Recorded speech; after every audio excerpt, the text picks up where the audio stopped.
بسم اللہ الرحمن الرحیم۔ الصلاۃ والسلام علیک یا رسول اللہ، الصلاۃ والسلام علیک یا حبیب اللہ، الصلاۃ والسلام علیک یا نبی اللہ وعلی آلک و اصحابک یا نور اللہ صلی اللہ تعالی علیہ وسلم۔ آج ہم خلاصۃ النو حصہ دوم کا الدرس الاربعون 40واں سبق شروع کر رہے ہیں، جو دوم کے اعتبار سے تو تیسرا سبق ہے، لیکن اول اور دوم کے مجموعی اعتبار سے یہ 40واں سبق ہے، اور 40واں سبق یہ معطوف اور عطف بیان کا سبق ہے۔ ہم یہ توابع کا بیان ہے، اور توابع کے بیان میں ہم نے صفت پڑھا، تاکید پڑھا، اور آج معطوف اور عطف بیان کا سبق شروع کر رہے ہیں۔ اس کے اندر ہم معطوف اور عطف بیان، مبین وغیرہ کے بارے میں آج جاننے کی سعادت حاصل کریں گے۔ آئیے دیکھتے ہیں کہ معطوف کسے کہتے ہیں اور عطف بیان کسے کہتے ہیں وغیرہ، یہ ساری باتیں اس کے اندر بتائیں گے۔ جیسے فرماتے ہیں معطوف کا بیان، جو تابع حرف عطف کے بعد واقع ہوتا ہے اسے معطوف کہتے ہیں، اور معطوف کے متبوع کو معطوف علیہ کہتے ہیں۔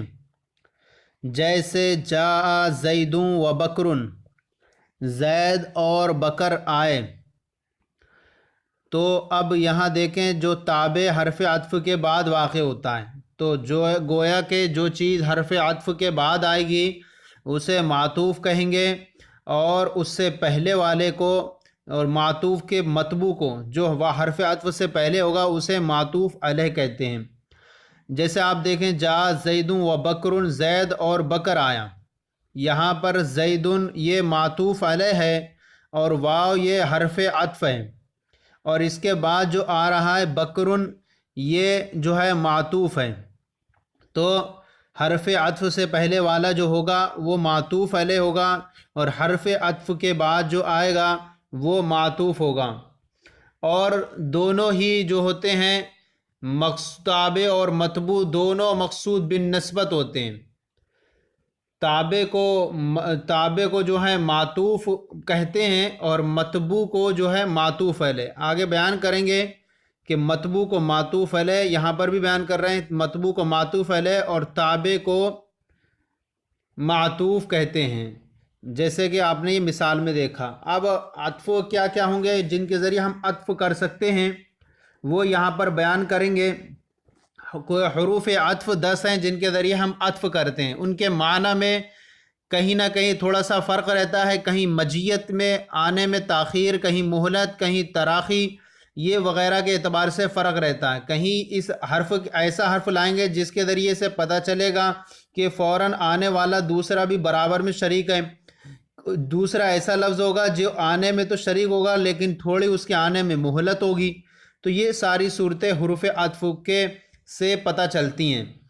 اچھا، دوسری یہ کہ تابع اور متبوع دونوں مقصود بالنسبت تو ہوتے ہیں، لیکن ضروری نہیں کہ دونوں کی طرف نسبت کی نوعیت بھی ایک ہو۔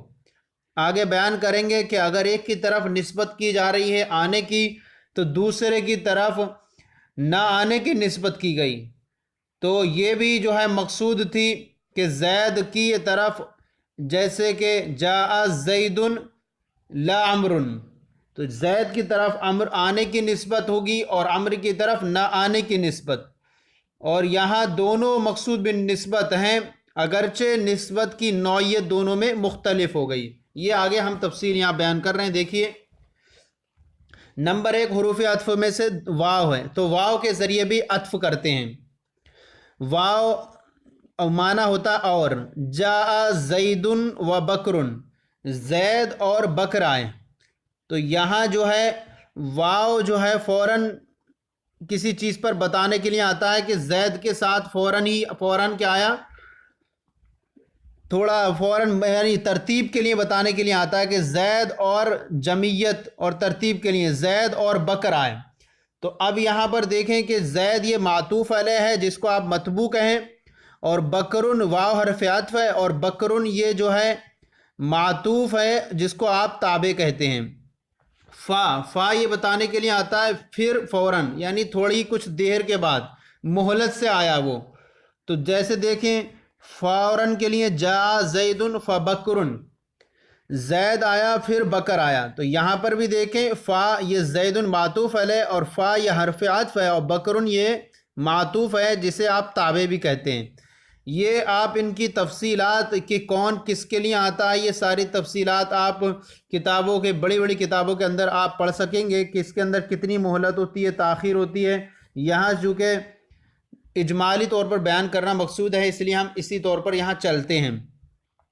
ثم، یہ ثم کچھ اور زیادہ تاخیر کے لیے بتانے کے لیے آتا ہے. فا میں جو ہوتی ہے تاخیر تھوڑی کم رہتی ہے، یعنی فوراً ہوتا ہے، اور ثم میں مہلت تو تھوڑی تاخیر ہوا کرتی ہے. جیسے پھر، اور فا جو ہوتا ہے فوراً ہوتا ہے، فوراً بتانے کے لیے آتا ہے، اور ثم جو ہے کچھ مہلت سے آتا ہے. جیسے جا زید ثم بکر، زید آیا پھر بکر آیا. تو اس کے آنے میں، بکر کے آنے میں زید سے بہت تاخیر ہے. تو یہاں پر بھی ثم یہ حرف عطف ہے اور بکرن جو بعد میں آ رہا ہے یہ معطوف ہے اور تابع ہے، اور زیدن یہ معطوف علیہ اور متبوع ہے. تو یاد رکھیں کہ معطوف علیہ پہلے ہوگا، معطوف علیہ اور متبوع پہلے ہوتا ہے، اور تابع اور معطوف یہ بعد میں ہوتا ہے. نمبر 4 ہے او. جا او کا معنی ہوتا ہے یا، جا زید او بکر، زید آیا یا بکر آیا. تو یہاں پر بھی دیکھیں کہ جا زید او بکر، یہ زید معطوف علیہ، او حرف عطف و بکر یہ معطوف ہے.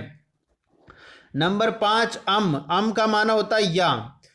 تو جیسے زید جا ام بکر، تو یہاں پر دیکھیں کہ جا یہ معطوف علیہ ہے، ام حرف عطف ہے اور بکر یہ معطوف ہے.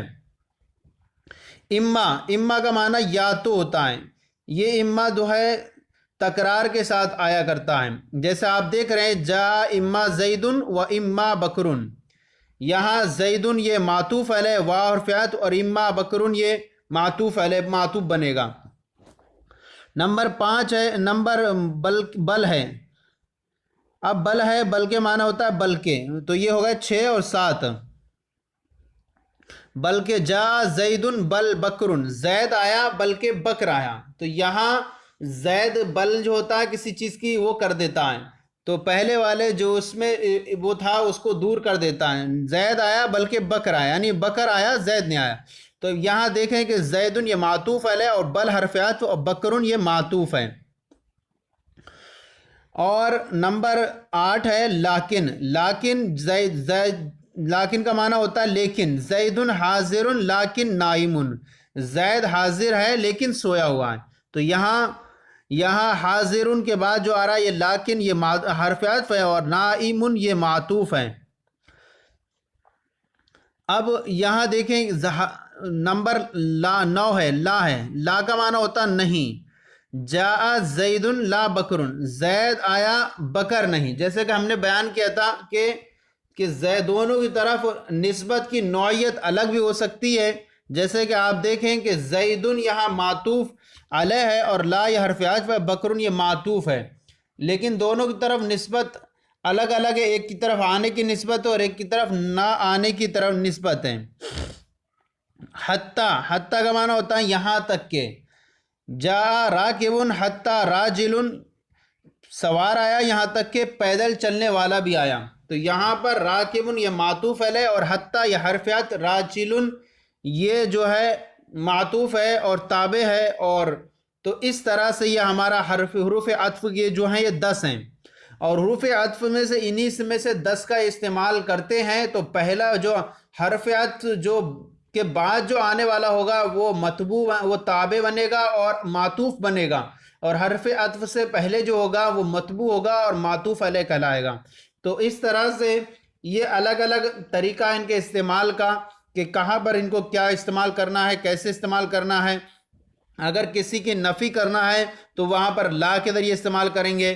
بل کا معنی جو ہے استعمال کریں گے کسی پہلے والے ثبوت کو ختم کرنے کے لیے. جیسے جا زید بل بکر، زید آیا بلکہ بکر آیا، یعنی غلط زید نکل گیا تھا منہ سے لیکن اصل کیا تھا بکر آنا. تو یہ بھی جو ہے غلطی کا تدارک کرنے کے لیے بھی کرتے ہیں. یہ ساری صورتیں آپ اس کے اندر بڑی بڑی کتابوں کے اندر ان کا پوری تفصیلی بیان پڑھیں گے. حروف عطف کے بارے میں حروف عطف 10 ہیں. جو آپ اس کو شعروں کی صورت میں بھی یاد کر سکتے ہیں۔ تو یہ ہوئے 10 واو فاو ثم حتی ام او اما ام لا بل لیکن۔ تو یہ حروف عطف جہاں بھی آئیں گے تو پہلا والا جو ہوگا یہ معطوف علیہ کہلائے گا، اور اس سے جو حرف عطف کے بعد ہوگا وہ معطوف اور تابع کہلائے گا۔ اب یہاں پر یہ ہوا اس کے بارے میں، اور عطف بیان، اب عطف بیان کے بارے میں بیان کر رہے ہیں۔ عطف بیان کسے کہتے ہیں؟ عطف بیان کا بیان جو تابع صفت نہ ہو۔ یہاں تو عام طور پر دیکھیں گے کہ جو تابع صفت نہ ہو اور مطبوع کی وضاحت کرے اسے عطف بیان کہتے ہیں۔ یعنی ایسا نہیں ہوگا کہ وہ صفت نہیں ہوگا لیکن جو ہے مطبوع کی وضاحت کرے گا وہ۔ دوسری بات یہ یاد رکھیں آپ کہ جو عطف بیان ہوتا ہے وہ اپنے مطبوع کو واضح کرتا ہے، اور یہ اپنے مطبوع سے زیادہ مشہور ہوا کرتا ہے۔ مطبوع کم مشہور ہوگا اور عطف بیان یہ زیادہ مشہور ہوا کرتا ہے۔ تو یہ اب یاد رکھیں جو تابع صفت نہ ہو، یعنی تابع جو بعد میں آئے گا، جو تابع صفت نہ ہو اور مطبوع کی وضاحت کرے اسے عطف بیان کہتے ہیں، اور عطف بیان کے مطبوع کو مبین کہتے ہیں۔ اب اتنا یاد رکھیں آپ کہ جسے ہم نے جو ہے معطوف علیہ کہا تھا، جسے ہم نے مطبوع کہا تھا اسے ہم مبین کہیں گے، اور جسے ہم نے تابع کہا تھا اور جسے ہم نے معطوف کہا تھا اسے ہم عطف بیان کا نام دیں گے۔ تو گویا کہ پہلے آنے والا جو ہوگا وہ مطبوع مبین کہلائے گا، اور جو بعد میں آنے والا جو تابع ہے اور معطوف ہے اسے ہم عطف بیان کہیں گے۔ تو یہ ایک دوسرا نام ہو گیا ان کا۔ تو اب یہاں پر دیکھیں کہ یہاں پر انہوں نے یہ کہا کہ جو تابع صفت نہ ہو، تو گویا کہ بعد آنے والے صفت نہیں ہوگا، بلکہ ایسا بھی ہو سکتا ہے کہ وہ نام ہو یا کنیت وغیرہ کا ہو۔ تو ایسی صورت میں، اور دوسری بات یہ یاد رکھیں کہ جو ہوگا یہ عطف بیان جو ہوگا، عطف بیان اپنے مبین سے زیادہ مشہور ہوتا ہے اور اس کی وضاحت کرنے کے لیے آیا کرتا ہے۔ جیسے آپ مثال میں دیکھیں جاء التاجر بکر، یہاں التاجر یہ جو ہے عطف بیان کے مطبوع کو مبین، تو التاجر یہ مبین ہے اور بکرن یہ عطف بیان ہے، اور یہاں التاجر یہ اتنا واضح نہیں ہے جتنا بکر واضح ہے۔ تو یہاں پر جو ہے بکر یہ اس کی وضاحت کر رہا ہے التاجر کی۔ اور اس کے لیے آپ ایک دوسری مثال بھی دیکھ سکتے ہیں، اقسم باللہ ابو حفص عمر، یہ ابو حفص یہ جو ہے اس مثال میں تابع ہے۔ ابو حفص مثال میں تابع ہے، جس نے اس مثال میں عمر جو ہے تابع ہے جس نے مطبوع ابو حفص کو واضح کیا ہے، اور ابو حفص اتنا واضح نہیں ہے جتنا عمر واضح ہے، تو عمر نے ابو حفص کی وضاحت کی ہے۔ اتنا سمجھ میں آ گیا کہ آپ کو بعد میں آنے والا جو ہوگا وہ عطف بیان ہوگا، اور پہلا آنے والا وہ مبین ہوگا، اور مبین زیادہ مشہور نہیں ہوتا ہے بلکہ عطف بیان زیادہ مشہور ہوتا ہے۔ عطف بیان اس کی وضاحت کرنے کے لیے آتا ہے اور صفت نہیں ہوتا وہ۔ اب یہاں پر یہ کچھ قواعد بیان کر رہے ہیں آپ کے سامنے، قواعد و فوائد۔ نمبر 1، ضمیر مرفوع متصل پر عطف کے لیے معطوف علیہ اور معطوف میں فصل ضروری ہے۔ ضمیر مرفوع متصل پر عطف کے لیے معطوف علیہ اور معطوف میں فصل ضروری ہے۔ اب وہ متصل جو ہوگی ضمیر کبھی بارز ہوگی یا مستتر ہوگی، تو دونوں ہو سکتی ہے۔ ان پر عطف کے لیے ضمیر معطوف علیہ معطوف میں فصل ضروری ہے، ضمیر مرفوع منفصل۔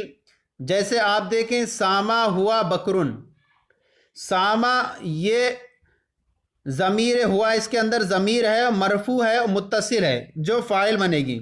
اب ہم اس پر عطف کریں و بکرن کا، تو و بکرن کا ڈائریکٹ اس پر عطف نہیں کر سکتے، بلکہ ایسے نہیں کہہ سکتے ساما و بکرن نہیں کہہ سکتے۔ تو یہاں ساما یہ معطوف علیہ ہے اور و بکرن یہ معطوف ہے، لیکن یہاں ساما کے اندر جو ضمیر ہے وہ مرفوع متصل ہے، اور بیان کیا کہ ضمیر مرفوع متصل پر عطف کے لیے فصل ضروری ہے، لہذا آپ دیکھ رہے ہیں ہوا یہ ضمیر ہے، ضمیر مرفوع منفصل ہے، اس کے ذریعے یہاں پر فصل کیا گیا۔ اور دوسری یہ کہ کبھی جو ہے اس کی جو تاکید لائی جاتی ہے، کبھی ضمیر ضمیر مرفوع متصل بارز یا مستتر پر عطف کرنا ہو تو پہلے ضمیر مرفوع منفصل سے اس کی تاکید لاتے ہیں۔ اب یہاں آپ نے دیکھا کہ ساما کے اندر جو ضمیر ہے یہ پوشیدہ ہے، مستتر ہے۔ اب جیسے آپ دیکھیں نجوتم انتم ومعکم، نجوتم انتم ومعکم، یہاں پر دیکھیں نجوتم کے اندر جو ضمیر ہے وہ ضمیر مرفوع متصل ہے اور بارز ہے، اور اس پر انتم کے ذریعے جو ہے فصل کیا گیا ومعکم کا، ومعکم یہ جو ہے معطوف ہے اور نجوتم یہ معطوف ہے، تو ان دونوں کے درمیان ضمیر مرفوع منفصل انتم کے ذریعے فصل کیا گیا۔ یہ مثال اس کی ہوئی جب کہ ضمیر مرفوع متصل بارز ہو۔ ضمیر مرفوع متصل بارز پر عطف کیا گیا تو ضمیر مرفوع منفصل لائیں، اور کبھی جو ہوتی ہے ضمیر مرفوع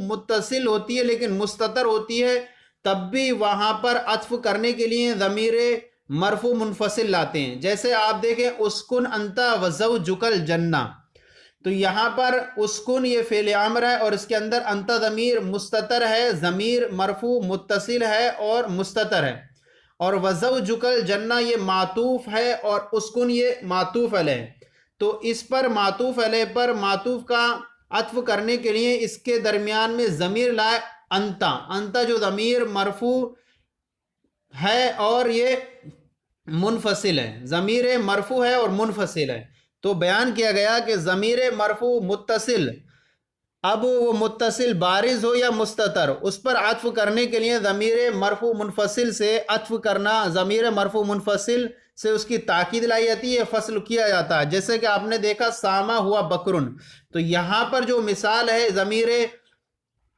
ساما کے اندر جو ضمیر ہے ضمیر مرفوع ہے اور متصل ہے اور پوشیدہ ہے، یہ مثال اس کی تھی۔ ہم نے جو الگ سے بیان کی اسکن انتا، یہ نجوتم انتم ومعکم، یہ اس کی بیان کر دی ہم نے کہ ضمیر مرفوع ہو، متصل ہو اور بارز ہو، تو دونوں صورتیں ہو سکتی ہیں۔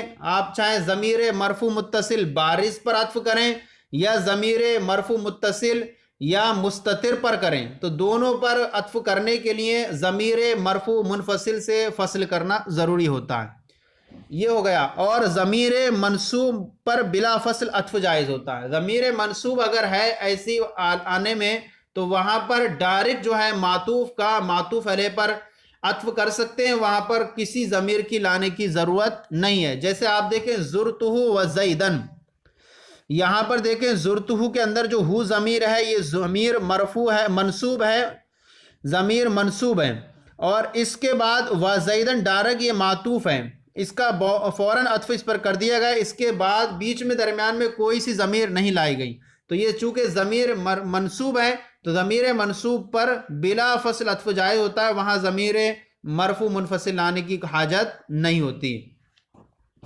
یہ قاعدہ ہم نے وضاحت کر دی کچھ اور بھی الگ سے خارج سے، تاکہ آپ کو سمجھ میں آ جائے کہ یہاں پر جو مصنف نے بیان کیا کہ ضمیر مرفوع متصل، تو ہم نے وضاحت کر دی کہ یہاں جو مثال ہے ساما، یہ ضمیر مرفوع متصل جو ہے مستتر کی ہے، بارز نہیں ہے، ساما کے اندر جو ضمیر پوشیدہ ہے، تو ہم نے ایک مثال دی نجوتم انتم ومعکم کی، ایسی کہ ضمیر مرفوع متصل چاہے وہ بارز ہو یا مستتر ہو، تو بارز کی مثال نجوتم انتم ومعکم ہو گئی اور مستتر کی ساما ہوا وبکرن ہو گئی۔ دوسرا جملہ بیان، دوسرا قاعدہ ہے مفرد کا عطف مفرد پر اور جملے کا عطف جملے کا جملے پر ہوتا ہے۔ مفرد کا عطف مفرد پر اور جملے کا جملے پر ہوتا ہے، جیسے جا زید و ذهب اخوہ، یہاں پر جا زیدن یہ پورا جملہ ہے اور اس پر وذهب اخوہ کا پورے کا جو عطف ہوا ہے، تو پیچھے آپ نے جو مثالیں پڑھی یہ مفرد کا مفرد پر عطف تھا، جا زیدن و بکرن، تو زید اور بکر، یہ زید اور مفرد ہے اور بکرن بھی مفرد ہے، تو مفرد کا عطف مفرد پر ہوا تھا، لیکن یہاں دیکھیں جا زیدن و ذهب اخوہ، زید آیا اور اس کا بھائی گیا، تو یہاں پر زیدن جا زیدن یہ پورا جملہ ہے اور ذهب اخوہ یہ پورا جملہ ہے، تو جملے کا عطف جملے پر ہے۔ اور دوسری یہ کہ اسم کا عطف اسم پر، فعل کا عطف فعل پر، اور حرف کا عطف حرف پر، مفرد کا عطف مفرد پر، جملے کا عطف جملے پر، عامل کا عطف عامل پر، معمول کا معمول پر ہوا کرتا ہے۔ اب یہاں سے قاعدہ نمبر 3 بیان کر رہے ہیں، معطوف اور عطف بیان کا اعراب معطوف علیہ اور مبین کے مطابق ہوتا ہے۔ تو یہاں بیان کیا کہ معطوف علیہ اور عطف بیان کا اعراب معطوف علیہ اور مبین کے مطابق ہوتا ہے۔ جیسا معطوف علیہ کا اعراب رہے گا وہی معطوف کا رہے گا، جیسا کہ مبین کا رہے گا وہی عطف بیان کا رہے گا۔ اگر معطوف علیہ حالت رفع میں ہے تو معطوف بھی حالت رفع میں رہے گا، اگر معطوف علیہ حالت نصبی میں ہے تو معطوف بھی حالت نصبی میں رہے گا، اگر مبین حالت رفع میں ہے تو عطف بیان بھی حالت رفع میں رہے گا، دونوں کا سیم اعراب آئے گا۔ اس کے ذریعے سے آپ تمرین بہت آسانی سے آپ کے سامنے حل ہو جائے گی۔ دوسری بات یہ بیان کریں کہ جملہ اسمیہ کا عطف جملہ اسمیہ پر اور فعلیہ کا فعلیہ پر مناسب ہوا کرتا ہے۔ جیسے کہ آپ نے پیچھے مثال یہ دیکھی، جاء زید و ذهب اخو، یہاں جملہ فعلیہ کا عطف جملہ فعلیہ پر ہے، اور جاء زید و علی ذهب، یہاں پر جملہ اسمیہ کا عطف جاء زید و علی ذهب، جملہ اسمیہ کا عطف جملہ اسمیہ پر اور فعلیہ کا عطف فعلیہ پر مناسب ہوتا ہے، لیکن اس کا برعکس بھی جائز ہوتا ہے۔ جیسے کہ آپ دیکھ رہے ہیں جاء زید و علی ذهب، تو یہاں پر بھی یہ برعکس کر دیا اس کا، کہ پہلا جو تھا جاء زید یہ جملہ فعلیہ تھا اور اس پر عطف کیا گیا وعلی ذهب کا یہ جملہ اسمیہ ہے، لیکن مناسب یہ ہے کہ جملہ اسمیہ کا عطف جملہ اسمیہ پر اور فعلیہ کا عطف فعلیہ پر کیا جائے۔ تو یہ ہمارا جو ہے بیان پورا ہو گیا معطوف علیہ اور عطف بیان کا بیان۔ ہم ایک اور چیز کے اندر بیان کر دیں کہ ضمیر مجرور پر اگر عطف کرنا ہو، یہ تو ضمیر منصوب ہوگی تو ضمیر منصوب پر بلا فصل عطف جائز ہوتا ہے، اور ضمیر مجرور پر عطف کرنا ہو تو عموماً حرف جر کا اعادہ کیا جاتا ہے۔ جیسے مررت بہ و بزید، تو یہاں دیکھیں مررت بہ و بزید میں یہاں پر با زیدن میں حرف جر کا یہاں پر اعادہ کیا گیا۔ تو اس طرح سے اب یہ بیان ہوا ہمارا پورا کہ ضمیر مرفوع متصل پر عطف کے لیے معطوف علیہ اور معطوف میں فصل ضروری ہے، اور ضمیر منصوب پر بلا فصل عطف جائز ہے، اور ضمیر مجرور پر عطف کرنا ہو تو وہاں پر حرف جر کا عام طور پر اعادہ کیا جاتا ہے۔ دوسری بات یہ یاد رکھیں، اگر کہیں کنیت اور علم ایک ساتھ آ جائیں تو ان میں جو مشہور ہو مشہور کو عطف بیان بنائیں گے۔ جیسے کہ آپ نے مثال دیکھا کہ اقسم باللہ و ابو حفص عمر، یہاں ابو حفص یہ ان کی کنیت ہے اور عمر جو ہے یہ ان کا علم ہے، نام ہے۔ تو ایسی مثال میں یہاں پر جو ہے پہلی جو اس مثال کے اندر ابو حفص کا ہم نے جو ہے مبین بنایا اور بعد والے عمر کو یہاں ہم نے عطف بیان بنایا۔ اسی طرح ابو قال ابو عبد الرحمن ابو ہریرہ، تو عبد الرحمن ابو ہریرہ کے اندر بھی آپ دیکھیں گے کہ ابو ہریرہ یہ جو ہے عطف بیان ہے اور عبد الرحمن یہ مبین ہے۔ تو اب اتنا ہمارا بیان ہو گیا۔ آئیے اب تمرین کی طرف چلتے ہیں، جو ہمارا تمرین کا طریقہ کار تھا، جو ہم تمرین نمبر 2 اور 3 حل کرتے تھے۔ تمرین نمبر 2 کے اندر 2 جملے ہیں، ان غلطیوں کو ہمیں درست کرنا ہے۔ غلطیوں کو درست کرنے میں دیکھیے نمبر 1 یہاں درست کرنا ہے، غلطی کی نشاندہی فرمائیے۔ نمبر 1 ہے ضمیر پر عطف کے لیے معطوف علیہ اور معطوف میں فصل، ضمیر پر عطف کے لیے معطوف علیہ اور معطوف میں ضمیر منفصل کا ہونا ضروری ہے۔ تو یہاں پر جو ہے ہمیں ایک ایسی چیز رکھنی ہے جو ہمارا پورا جملہ درست ہو جائے، تو ہم یہاں رکھیں گے ضمیر مرفوع متصل، ضمیر کے بعد فوراً ہم رکھیں ضمیر مرفوع متصل، ضمیر مرفوع متصل پر، مرفوع متصل بڑھا دیں، ضمیر مرفوع متصل پر عطف کے لیے معطوف علیہ اور معطوف میں فصل ضروری ہے۔ ضمیر مرفوع متصل پر عطف کے لیے معطوف علیہ اور معطوف میں فصل ضروری ہے۔ تو یہ اتنا شامل کر لیں آپ۔ فصل ضروری ہے، ضمیر منفصل ہٹا دیں۔ حالانکہ آپ دیکھیں گے کہ اتنا اگر شامل کرتے تب بھی درست ہوتا، کیونکہ اور کتابوں کے اندر یہ چیز ہے کہ ضمیر منفصل ہی لاتے ہیں ہم، تو ضمیر مرفوع منفصل لائی جاتی ہے، لیکن چونکہ ہمارے اس میں غلطی کی نشاندہی میں اتنا نہیں کرنا ہے، بلکہ وہاں پر جو جملہ ہے ہمارا وہ اس جملے کو ہی سیم رکھ دینا ہے۔ حالانکہ دیکھیں تو ضمیر مرفوع منفصل ہی لائی جاتی ہے، تو مرفوع اگر یہاں بڑھائیں گے تو ایک طور سے جملہ یہ بھی درست ہو جائے گا کہ ضمیر مرفوع متصل پر عطف کے لیے معطوف علیہ معطوف میں ضمیر مرفوع منفصل، ضمیر مرفوع منفصل یا مرفوع منفصل کا ہونا ضروری ہے۔ یہ کریں گے تو یہ بھی جملہ صحیح ہوگا، لیکن ہماری کتاب کے اعتبار سے اگر ہمیں درست کرنا ہے تو یہ کریں گے ضمیر مرفوع متصل پر عطف کے لیے معطوف علیہ اور معطوف میں فصل ضروری ہے۔ یہ اتنا ہو گیا۔ آئیے دوسرا ہے مفرد کا عطف جملے پر ہو سکتا ہے، یہاں درست نہیں ہے، بلکہ یہاں پر ہے مفرد کا عطف مفرد پر ہوگا۔ پیچھے بیان کیا کہ مفرد پر، جملے کا عطف جملے پر ہوگا، تو یہاں پر مفرد کا عطف مفرد، بس جملے کی جگہ مفرد رکھ دیں، مفرد کا عطف مفرد پر ہو سکتا ہے۔ آئیے اب تمرین نمبر 3 کو حل کرتے ہیں۔ تمرین نمبر 3 کے اندر 2 جز ہیں۔ غلط نمبر 1 ہے الف معطوف علیہ اور معطوف نیز مبین اور عطف بیان کی شناخت کیجیے۔ تو ایسا نہیں ہے کہ ایک ہی جملے کے اندر معطوف علیہ اور معطوف ہوگا تو وہاں عطف بیان اور مبین بھی آ جائے، لہذا جہاں پر معطوف علیہ معطوف ہوگا وہاں عطف بیان اور مبین نہیں ہوگا، اور جہاں مبین اور عطف بیان ہوگا وہاں معطوف علیہ اور معطوف نہیں ہوگا۔ تو ہے تو تقریباً یہی ایک نام، لیکن چینج کر دیا، تو ہمیں یہ رکھنا ہے کہ ہمیں مبین اور عطف بیان کو الگ اس میں ڈالنا ہے۔ تو آئیے دیکھیے کہ ایک جملہ ہم ایسا کریں گے جو معطوف علیہ اور عطف بیان کا بیان کریں گے، اور پھر کوئی جملہ آئے گا جہاں پر عطف بیان اور مبین ہوگا۔ نمبر 1 جملہ ہے اکل السمکۃ حتی رأسها، مچھلی کھائی گئی یہاں تک کہ اس کا سر بھی کھایا گیا۔ تو یہاں پر دیکھیں السمکۃ یہ معطوف علیہ ہے اور رأسها یہ اس کا معطوف ہے، اور بیچ میں جو حتی ہے یہ حتی تو حرف عطف ہے، تو السمکۃ یہ معطوف علیہ ہے اور رأسها یہ معطوف ہے۔ نمبر 2 جملہ ہے غسلت الوجہ فالیدا، میں نے چہرہ دھویا پھر ہاتھ دھویا۔ تو اب یہاں دیکھیں کہ غسلت الوجہ، الوجہ یہ معطوف علیہ ہے، اور یدا یہ جو ہے معطوف ہے، اور بیچ میں جو ہے فا یہ جو ہے حرف عطف ہے۔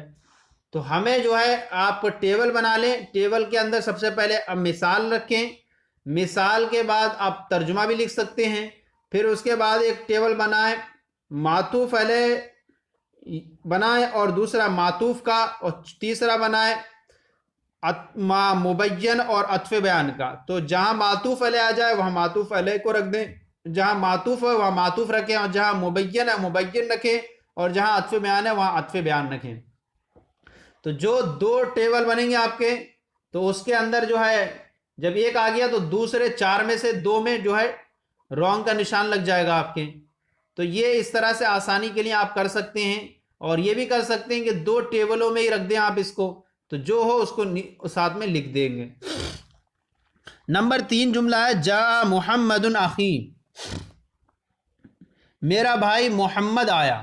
تو یہاں پر دیکھیں کہ پیچھے بیان کیا تھا کہ جو تابع صفت نہ ہو، تو اب یہاں دیکھیں کہ اخی یہ جو ہے یہ عطف بیان ہے، اور محمد یہ جو ہے مبین ہے، اور وضاحت کرنے کے لیے آ رہا ہے اس کی۔ تو محمد یہ جو ہے مبین ہے اور اخی جو ہے عطف بیان ہے یہاں۔ تو اب یہاں ہم یہ نہیں کہیں گے کہ معطوف علیہ معطوف، یہ کچھ بھی نہیں کہیں گے اس کو۔ تو ایک جب ہو جائے گا جہاں مبین اور عطف بیان ہو جائے گا تو وہ معطوف علیہ اور معطوف کا جو ہے ہم رونگ کا لگا دیں گے۔ جاء محمد اخی، میرا بھائی محمد آیا۔ نمبر 4 ہے خالد ضرب و اکرم، خالد نے مارا اور تعظیم کی۔ تو یہاں پر ضرب جو ہے یہ معطوف علیہ ہے، اور واو یہ حرف عطف ہے، اور اکرم یہ معطوف ہے۔ تو اکرم یہ معطوف ہے اور ضرب یہ معطوف علیہ۔ حالانکہ مثال کے اندر جو ہمیں ٹیبل بنانے وہ پوچھا گیا ہے معطوف علیہ اور معطوف کو، چونکہ ہم بیان کر رہے ہیں تو ہم پورے طور پر کلیئر کر کے وضاحت کر دے رہے ہیں، تو تاکہ آپ کے ساتھ سمجھ میں آتا رہے کہ وہاں یہاں پر کیا کیا چیز ہے۔ نمبر 5 ہے قال عبد الرحمن ابو ہریرہ، عبد الرحمن ابو ہریرہ نے فرمایا۔ اچھا، دوسری بات یہ یاد رکھیں آپ کہ عام طور پر جہاں پر پہچاننے کا ہم طریقہ یہ بیان کر دے رہے ہیں کہ عطف بیان اور مبین جہاں ہوگا اور معطوف علیہ اور معطوف جہاں ہوگا، تو معطوف علیہ اور معطوف جہاں ہوگا تو معطوف سے پہلے وہاں پر کچھ نہ کچھ حرف عطف ضرور آئے گا، اور جہاں پر مبین اور عطف بیان رہے گا وہاں پر بیچ میں کوئی حرف عطف نہیں ہوگا۔ جیسے کہ آپ نے دیکھا ابو عبد الرحمن ابو ہریرہ والی مثال میں دیکھیں، جا محمد اخی میں دیکھیں کہ یہاں پر بیچ میں کوئی حرف عطف نہیں ہے، لیکن جتنی مثالیں ہیں معطوف علیہ اور معطوف کی وہاں پر درمیان میں حرف عطف ہے، تو اس سے آپ آسانی سے کلیئر کر سکیں گے کہ کہاں پر معطوف علیہ اور معطوف ہے، کہاں پر مبین اور عطف بیان ہے۔ قال عبد الرحمن ابو ہریرہ، یہاں پر حرف عطف بیچ میں نہیں ہے ابو عبد الرحمن ابو ہریرہ کے درمیان، تو آپ کو ہمیں کہنا ہے کہ عبد الرحمن جو ہے یہ مبین ہے اور ابو ہریرہ یہ عطف بیان ہے۔ نمبر 6 ہے بکر غائب لیکن اخو موجود، یہاں پر دیکھیں بیچ میں حرف عطف ہے تو گویا کہ معطوف علیہ ہوگا اور معطوف ہوگی۔ بکر غائب، بکر غائب ہے لیکن اس کا بھائی موجود ہے، تو بکر غائب یہ پورا معطوف علیہ ہے اور اخوہ موجود یہ معطوف ہے اور لیکن یہ حرف عطف ہے۔ نمبر 7 ہے قضا ابو حفص عمر، ابو حفص عمر نے فیصلہ فرمایا، یہاں پر بھی درمیان میں ابو حفص اور عمر کے درمیان کوئی حرف عطف نہیں ہے، تو پتہ چل گیا کہ ابو حفص یہاں پر مبین ہے اور عمر یہ عطف بیان ہے۔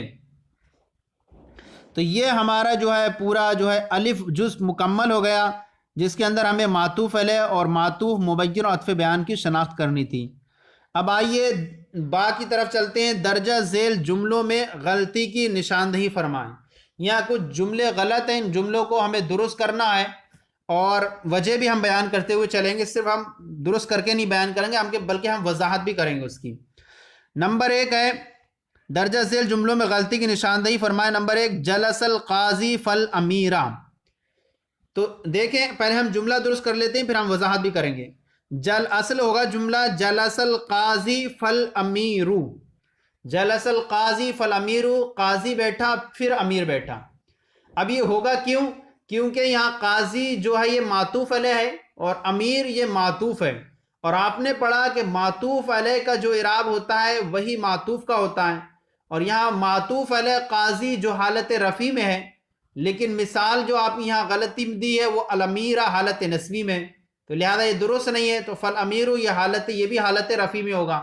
اچھا، القاضی جو حالت رفع میں، لیکن اس پر اعراب ظاہر کیوں نہیں ہو رہا ہے؟ کیونکہ یہ اعراب قاضی جو ہے حالت رفع میں، اس کا اعراب تقدیری ہوتا ہے، اس لیے القاضی نہیں نظر آ رہا ہے، تو قاضی حالت رفع میں ہے تو لہذا الامیر بھی حالت رفع میں ہوگا، تو اب درست جملہ بنے گا جلس القاضی فالامیر۔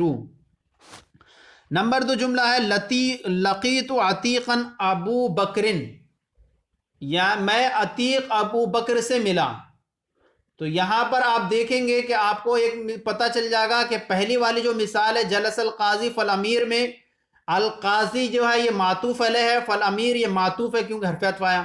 لقیت عتیقا ابو بکرن یہاں پر مبین اور عطف بیان کی مثال ہے، لیکن یہ ابو بکرن درست نہیں ہے بلکہ ہوگا لقیت عتیقا ابا بکرن۔ ابا بکرن اس لیے ہوگا کیونکہ یہاں عتیق جو ہے حالت نسبی میں ہے اور حالت ابو بکر جو ہے اس کا یہ عطف بیان ہے، اور مبین اور عطف بیان کا اعراب ایک سا ہوتا ہے۔ ابو بکرن یہاں حالت رفع میں ہو رہا ہے تو یہ درست نہیں ہو رہا ہے کیونکہ یہ اسماء ستہ میں سے، اور اسماء ستہ کا اعراب حالت نسبی میں الف کے ساتھ ہوتا ہے، لہذا اب درست بنے گا لقیت عتیقا ابا بکرن، تو عتیقاً بھی حالت نسبی میں ہوگا اور ابا بکرن بھی حالت نسبی میں ہوگا، اس لیے ابا بکرن کہیں گے۔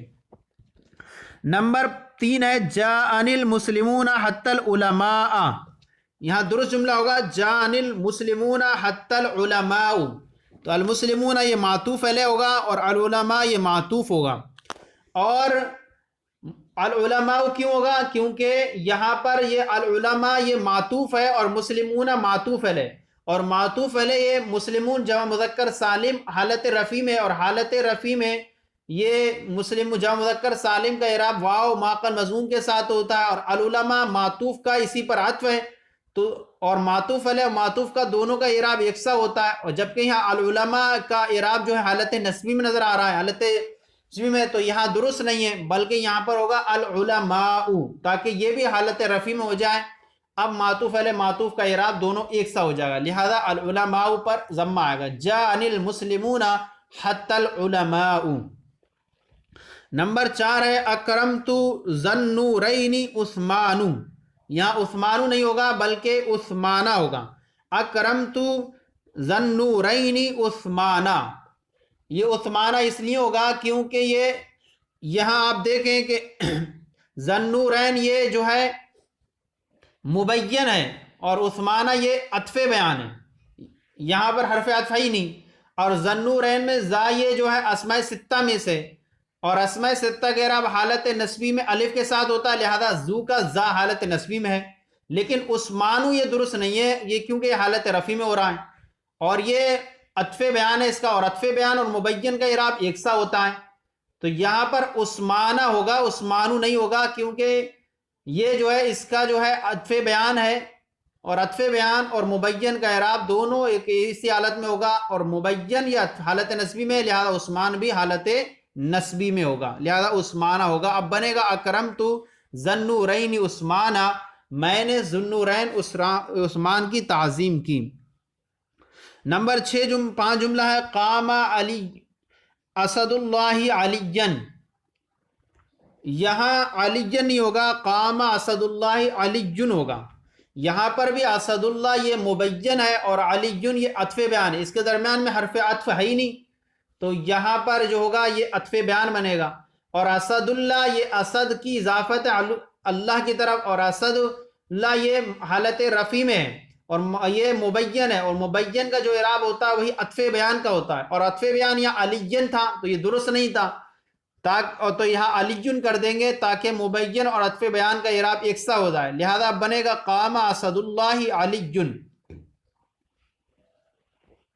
نمبر 6 ہے ذهبت الى صدیقی بل اخاہ، یہاں درست جملہ ہوگا ذهبت الى صدیقی بل اخیہ، تو یہاں اخاہ نہیں ہوگا کیونکہ یہاں پر یہ اخاہ جو ہے یہ اخا جو ہے یہ معطوف ہے، بل حرف عطف ہے، اور صدیق یہ ہے معطوف علیہ، اور معطوف علیہ یہ حالت جری میں ہے الہ حرف جر کی وجہ سے، حرف جر کی وجہ سے حالت جری میں ہے، تو لہذا اخ بھی جو ہوگا حالت جری میں ہوگا، اور اخی کا جب حالت جری میں ہوگا تو لہذا جب یہ بنے گا درست بل اخی یا کے ساتھ ہو جائے گا، حالت جری میں اسماء ستہ کے اعراب یا کے ساتھ ہوتا ہے، تو کیا ہوگا اخی ہو جائے گا، تو اب درست جملہ بنے گا ذهبت الى صدیقی بل اخی، میں اپنے دوست نہیں بلکہ اپنے بھائی کی طرف گیا،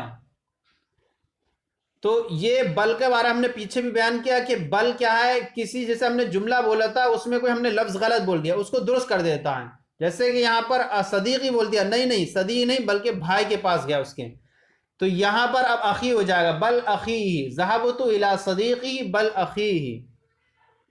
نمبر 7 ہے مررت باحمد والصالح، یہاں پر ہوگا مررت باحمد والصالح، والصالح اس لیے ہوگا کہ یہاں واو حرف عطف ہے، اور یہ الصالح معطوف ہے، اور احمدہ یہ معطوف علیہ، اور معطوف علیہ کا جو اعراب ہوتا ہے وہی معطوف کا ہوتا ہے، لیکن آپ کی ذہن میں آگا کہ یہاں احمدہ پہ تو فتح آ رہا ہے، تو والصالحہ پر بھی فتح تھا تو درست تھا، تو یہاں ہم کہیں گے کہ احمدہ جو ہے حالت جری میں ہے، لیکن حالت جری میں یہ احمد غیر منصرف ہے، اور غیر منصرف کا اعراب حالت نصبی میں حالت جری میں فتح کے ساتھ ہوتا ہے، اس لیے احمدہ ہے، لیکن والصالح تو غیر منصرف ہے، لہذا با حرف جر کا عمل لفظاً اس پر ظاہر ہوگا، تو والصالح ہی بنے گا، تو اب بنے گا مررت باحمد والصالح، تو والصالح جو ہے کسرے کے ساتھ ہوگا، اور احمدہ یہ معطوف علیہ اس کا اعراب جو ہوگا یہ جو ہوگا فتح آئے گا، کیونکہ حالت جری میں ہے، اور حالت جری میں چونکہ غیر منصرف ہے، غیر منصرف کا اعراب حالت جری میں فتح کے ساتھ آتا، لہذا اس سے شبہ نہ ہو آپ کو کہ یہاں پر کیسے مطابقت ہو گئی ان کے درمیان. تو احمد جو ہے حالت جری میں ہی ہے، اور چونکہ غیر منصرف ہونے کی وجہ سے اس پر فتح نہیں آیا، فتح آیا، اور والصالح منصرف ہے تو یہاں پر کسرہ آ جائے گا، بحرف جر کا عمل ظاہر ہو جائے گا. تو یہ ہمارا جو ہے سبق نمبر 40 مکمل ہو گیا، معطوف علیہ اور عطف بیان کا بیان. یقیناً مجھے امید ہے کہ آپ کو یہ سبق پورے طور پر سمجھ میں آئے گا، اور ہم نے چونکہ پورے طور پر یہ کوشش کی ہے کہ ہم پوری تمرینوں کی وضاحت کرتے چلیں، کہ صرف ہم جو ہے درست نہ کریں بلکہ ہم وضاحت بھی کریں کہ کیوں ہوا، تاکہ ہمارے سامعین اور ہمارے قارئین کو پتہ چلتا رہے کہ ہم جو غلطی کی درستگی کر رہے ہیں وہ ہماری درستگی کس اعتبار سے ہو رہی ہے، ہمارا نحو بھی پورا مکمل ہوتا رہے درست طریقے سے. تو ہم نے اس لیے کوشش یہ کی ہے کہ ہم جو ہے جملوں کو درست کریں، اور جملوں کو درست کرنے کے ساتھ ساتھ ہم وضاحت بھی کرتے چلیں، وجہ بھی بیان کرتے چلیں. اچھا جو ہمارا یہ سبق مکمل ہو گیا. یہاں جو ہے ہم نے جو پہلے ہم نے جو بیان کیا تھا، کبھی یہ ہمارا تھا سبق نمبر صفت کا بیان. صفت کا بیان تھا ہمارا الدرس الثامن والثلاثون. اس کے اندر ہم نے ایک مرتبہ جو ہے بیان کیا تھا